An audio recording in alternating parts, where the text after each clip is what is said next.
Après plus de 3 jours de mutisme, Assimi Goïta s'adresse enfin à la nation. Maliennes, Maliens, mes chers compatriotes, je m'adresse à vous en ce moment d'extrême gravité que traverse notre pays suite à des attaques terroristes survenues le 25 avril 2026. Ces attaques complexes, coordonnées et simultanées, ont visé les localités de Bamako, Kati, Kona, Mopti, Gao et Kidal. Une première prise de parole après une première apparition publique aux côtés de l'ambassadeur russe à Bamako. Une façon de faire taire les rumeurs et de reprendre la main. Le président de la transition l'assure, la situation est sous contrôle.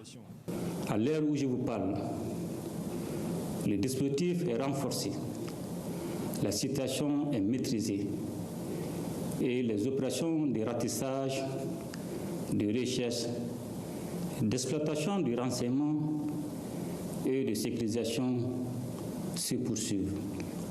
Assimi Goïta appelle au sursaut national et à l'unité, mais le régime militaire malien vacille, assure le porte-parole des rebelles du Front de Libération de l'Azawad, le FLA, auteur des attaques menées en collaboration avec les djihadistes du JNIM, affiliés à Al-Qaïda. Le régime va tomber, tôt ou tard, il va tomber, ils n'ont pas de solution à se maintenir au pouvoir. Donc ils n'ont pas de solution ni à Bamako, ni dans le reste du pays.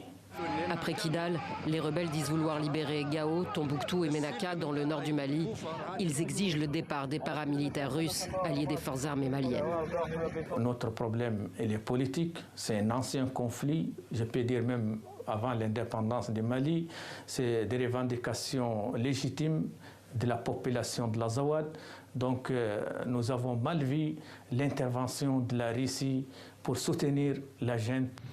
Les djihadistes du JNIM, eux, sont passés des paroles aux actes, à l'image de ces véhicules en provenance de la frontière guinéenne, bloqués à 90 km de la capitale malienne. Le blocus de Bamako aurait visiblement commencé.